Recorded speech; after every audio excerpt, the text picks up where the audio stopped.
Hello, my name is Kent Trammell. Welcome to this follow-up tutorial of the topiary exercise, where I will show you how I created the rhinoceros. Now, I've been keeping an eye on the exercise gallery and want to thank those of you who have submitted images. It's really cool to see several different techniques being used, some of which are more believable and seemingly true to plant anatomy, others are more stylistic, and the technique in this video is to produce more of a highly detailed topiary. In fact, it could be argued that this level of detail is a bit overkill, but I'm more interested in creating an authentic 3D representation rather than simply approximating it. So in Blender, we're going to get started with a pre-made model. Let me just unhide this.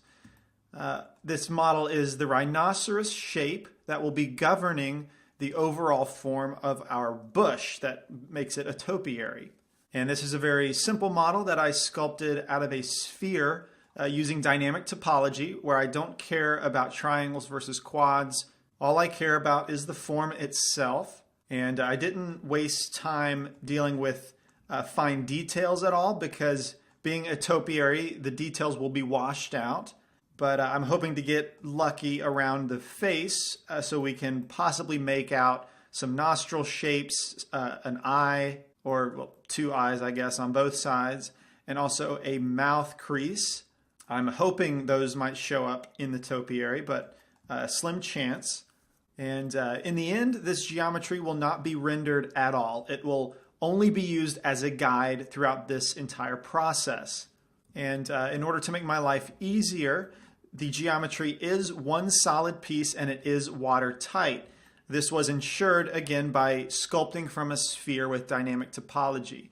Even though you can do a model that has multiple pieces, the process is more streamlined if you can make it one solid piece like this. So once you have a model, you can use this one or use one of your own. We're ready to focus on the bush itself. And let's take a look at some images that I have so we can acquaint our minds with the structure of a bush, which may seem obvious, but once I actually started thinking about it, some things made more sense that weren't so obvious. For example, the leaves only grow on the outer edges of the bush structure.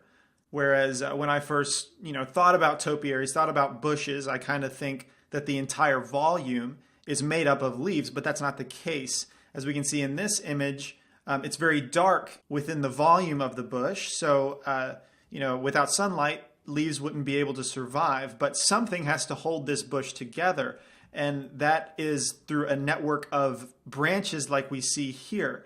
And then I have another image with a topiary in silhouette with what appears to be some bald spots at the bottom of the bush, where we can see the network of a trunk with branches within the volume, and the leaves are simply growing on the outer edges. And this is what I want to recreate in Blender. Even though, let's say if the bush was really far away in the background like this, I might be able to get away with just adding a particle system on the outside of the geometry.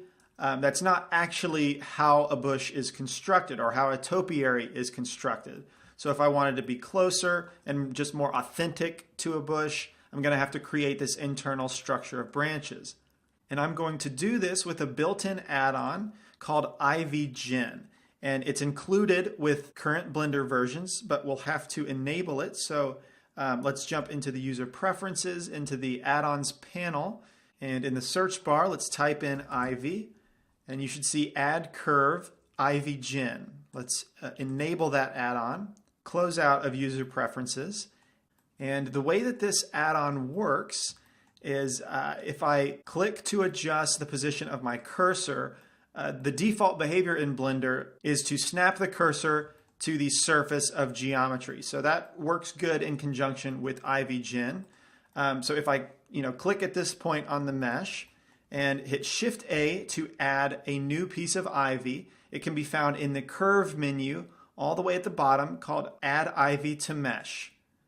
And we can see that that ivy is added very quickly with the entire structure of branches as well as leaves, where it conveniently grows along the surface of the geometry that we have selected when we add it. And then down here in the bottom left, or the very bottom of the tool panel, we have a plethora of settings that only exist immediately after we add the piece of ivy.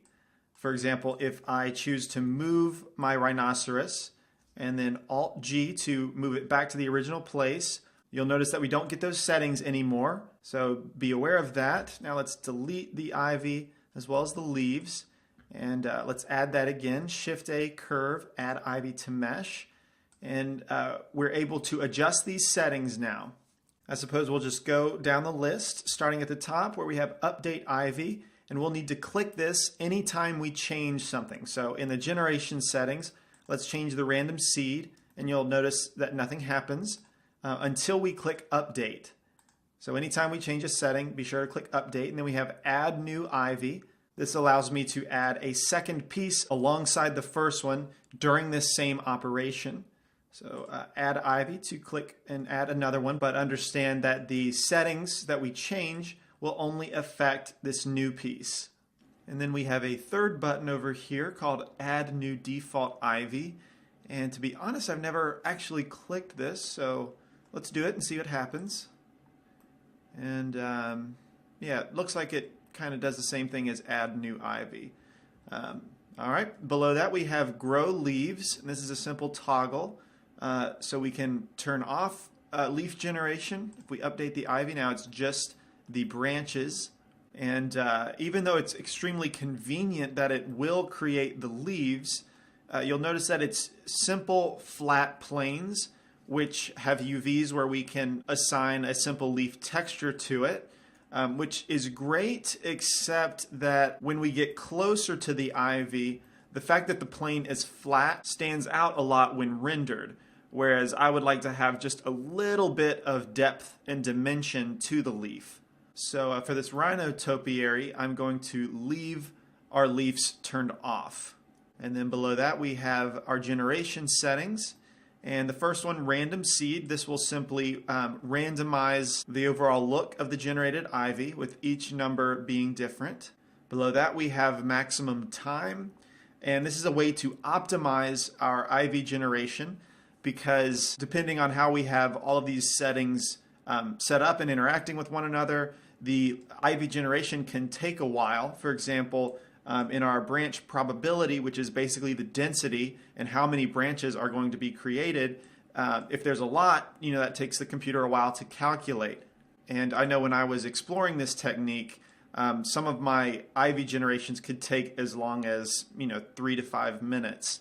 So with this maximum time setting, we can police how long the computer takes to generate the ivy. I'm going to leave that at the default 0, which is disabled, as we can see in the description. And below that, we have size settings, with max ivy length being the first one. And if we read the description, it says maximum ivy length in Blender units. And this one's pretty self-explanatory. If I double the value from 1 to 2 and update the ivy, you can see that each branch simply doubles in length. But what you'll also notice is once the ivy reaches the peak of our geometry, the branches don't really know what to do. Whereas when they're below the peak point of the geometry, they all stick very close to the surface of the mesh. But when it gets all the way up here, there's nowhere higher to go, so they kind of spread out and get really messy up there. So that's something to keep in mind. We have a few that try to grow down the other side of the hump on our rhino's back. But as we mess with this length, if we increase it, let's double it again to 4 and see what happens. First, you'll notice that it took quite a bit longer, and our vines really get messy up at the top and extremely complex and spaghetti-like. So that's the max ivy length setting. Let's take that back down to a value of 1. And now for ivy size, this does not have to do with the diameter of each of our branches, but instead you can think of this similarly to the way you think of the noise texture, the size of the noise texture. And if we read the description, it says the length of any ivy segment in Blender units. So a segment, I believe, consists of these jagged segments that we see growing along the vine. So if I double the ivy size from 0.02 to 0.04, update the ivy, you'll notice that our segments got a lot bigger and it's not quite so jagged. And if I go smaller, let's go to 0.01. Now our ivy is very jagged and consists of finer details in the branches. So that's how I recommend you thinking of that setting, is higher detail versus lower detail. So perhaps it's better to think of this as the detail size of dynamic topology. Let's put that back at the default. Right click, choose reset to default value.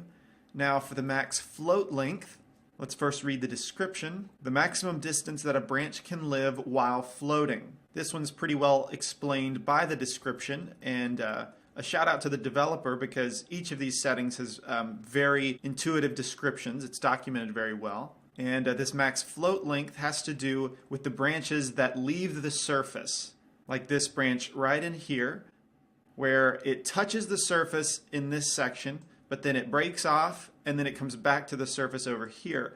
So this max float length is what governs how much of the vine is able to float away from the surface before it needs to come back and connect with the surface of the geometry. So let's remove that grease pencil layer, which actually got rid of my ivy generation settings. So that's okay. I can simply delete this, and when I hit Shift A to add another piece of ivy, you'll notice that it's grayed out because I need to select a piece of geometry first. Now I should be able to add this ivy, and it inherits the settings that were last used. So if we zoom in here, this is exactly what I saw earlier before I broke the operation. So let's go back to the max float length. I will double this from 0.5 to 1. And you can see now how this piece that's floating above the surface has more length and more leeway to float away from the surface. And if we continue increasing this, let's see what happens at a value of 2. And as you might expect, there's more distance for this vine to grow away from the surface. If we go lower, let's reset to the default value and go to 0.1. Now you can see that the ivy sticks very, very close to the surface at all times. Let's reset that back to the default, and the next setting is max adhesion length. This kind of behaves like the inverse of the max float length, where the adhesion length, we are governing the length of each branch that has to stay stuck to the surface. So let's update this first without changing any settings, and then we'll double our adhesion length from 1 to 2. And you can see that this has a similar effect to decreasing the max float length. The vines are sticking much closer to the surface. If we increase that again to a value of 4, they are still staying very close. Now if we turn it down below the default, let's go to 0.5, we don't see much of a difference. It basically seems like it does the same thing as if we just changed the random seed value. So one thing you'll realize about these settings is that they all affect one another. So it's kind of difficult to go one by one and show you exactly what that setting changes, because the max float length and max adhesion length sort of depend on one another. And then beyond that, they also depend, or at least the adhesion length depends on the adhesion weight down here. So these settings are something you have to get used to, and just through trial and error understand the effects they have on each other.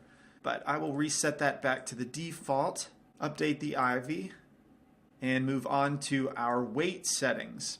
The first one is called primary weight, and if we read the description, it's weighting given to the current direction of the ivy. So this goes back to the fact that ivy gen wants to force the ivy to grow upwards into the highest peak of the geometry. As I've mentioned previously, this is the hump of the rhinoceros's back. And as we saw with the max ivy length setting, once the vines reach the peak, it doesn't really know where to go, so it gets messy and tries to stay in that concentrated area. And this primary weight setting controls how much the vines want to get to the peak of the geometry. So let's try increasing the primary weight from 0.5 to, let's double it to a value of 1. Update the ivy. We don't see too much of a difference except that the undulation in the vines seems to kind of stretch out and become more smooth. So what if we change the primary weight to 2? And yeah, even more so, it just seems to stretch the branches towards the peak of the geometry. Now let's go below the default and go to, let's say, 0.25, cut it in half. Now we start to get some weirdness, actually. Oh, it seems that my cursor is kind of hanging off in the space around the geometry rather than stuck to the surface. So let's try to update that again. There we go. As you can see, it's pretty important for the 3D cursor to be stuck to the surface. But you can see that the jaggedness of our branches increased because it's not trying so hard to get to the peak of our geometry. And if we continue going down, let's say primary weight to 0.05, now there's hardly any force to make it grow towards the peak, so it just sort of sits close to its origination point and entangles itself. So that's it for primary weight. Let's reset that to the default value. Now for random weight, before I change that setting, let's update the vine. And for random weight, let's read the description. It says weight given to the random direction. So just in reading that, it kind of makes me think that by changing this value, the vine, instead of growing towards the peak, maybe it'll grow around to the side, or maybe even down. Let's see what happens when we double it from 0.2 to 0.4. And that just seemed to have a similar effect to lowering the primary weight. What if we keep going to 0.8? Yeah, that pretty much has the same effect. It gets very jagged, but it still just sort of entangles itself at the origination point. What if we go down? Let's see, I think 0.2 was the default. Let's find out. Yeah, let's go to 0.1. Yeah, so this seems to just be kind of the inverse of the primary weight, where with the random weight at a lower value, 0.1, it just stretches out and becomes less jagged in the branches as it approaches the peak of the geometry. So let's reset that back to the default and move on to gravity weight.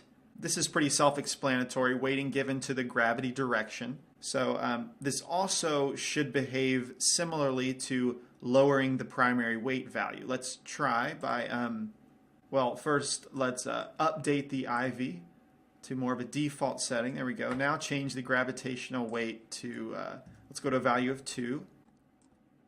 And you can see that it kind of simulates gravity pulling these vines to the ground, which spread out the vines a little bit. What if we continue increasing the gravity weight? Let's go to 4.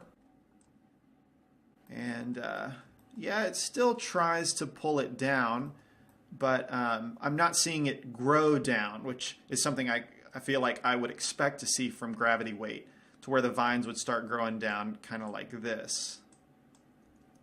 Let's try increasing it one more time to a value of 8, which at this point, you know, it might be such a high setting that we get a very strange result, which we don't. It's, you know, still very similar to changing the primary weight and lowering that value. So these three kind of work together and against one another, but I haven't tried lowering the gravitational weight, which the default is at 1. Let's change it to 0.5. Yeah, very much the inverse. It just stretches out towards the peak. So let's set that back to the default value of 1. And now adhesion weight is very different from these other ones. It corresponds to the max adhesion length, which states that this is the maximum distance that a branch will feel the effects of adhesion. And where we set how powerful the adhesion is this adhesion weight setting. So let's increase that, double it from 0.1 to 0.2. And that really pulls these vines very close to the surface of the geometry. What if we decrease that to 0.05? Now there's very little adhesion, and the vines have more freedom to grow away from the surface and give a more random appearance to it, more messy. So we'll reset that back to the default. And below that, we just have 2 more settings. Let's update the geometry, or the IV, before I address those settings. branch probability is very much the density of our branches. So at 0.05, we have this level of density. If we increase the value, that means there's higher probability of branch formation, which means more branches will be formed. So let's change that from 0.05 to 0.1. And you should be able to notice that we have about double the amount of branches. But if we increase that to, let's say, 0.5, this should take longer to generate, which it does. But notice just how dense all of these branches are. Let's continue increasing that. Let's go to a value of 1, where we should have a ton of branches. And surprisingly, no, we're not seeing many more branches than that. So that's a little bit surprising. What if we lower this now, reset to the default value, and 0.05, let's cut it in half to 0.025. Update that geometry, or ivy, I mean. And yeah, so that's fewer branches. Let's continue going down to 0.01. And that's even fewer branches. So you can see how that basically acts as branch density. Reset to the default, and then ivy branch size. This is where we actually increase the diameter of each branch. So first update the geometry to be default, and then ivy branch size 0.001. So its default is really low. Let's increase that. Let's double it to 0.002. And you can see how that doubles the diameter of each branch. And that's all for our ivy generation options, except for a couple more. If I re-enable grow leaves, we have some additional options under leaf settings to control those leaves that we're going to generate. So first, let me, just for the sake of explanation, update our ivy to include leaves. And then they're very simple settings. Some that relate to our branch settings. Ivy leaf size, this is where we can change the actual size of the generated leaves. Let's double it from 0.2 to 0.04. You can imagine what this will do. So we have bigger leaves, and then let's reset that to the default. And leaf probability is just like branch probability. They both act as density control. So first, let's update the ivy as it was in the default with the leaves, and now increase probability to 1. Which leaves us with a lot of leaves, so much that we can see our viewport starting to slow down a bit. But again, we're not going to be using the leaves for this rhinoceros topiary. And now that we've overviewed all of our ivy gen options, in the next video I'm going to apply it to create the branch structure of our topiary.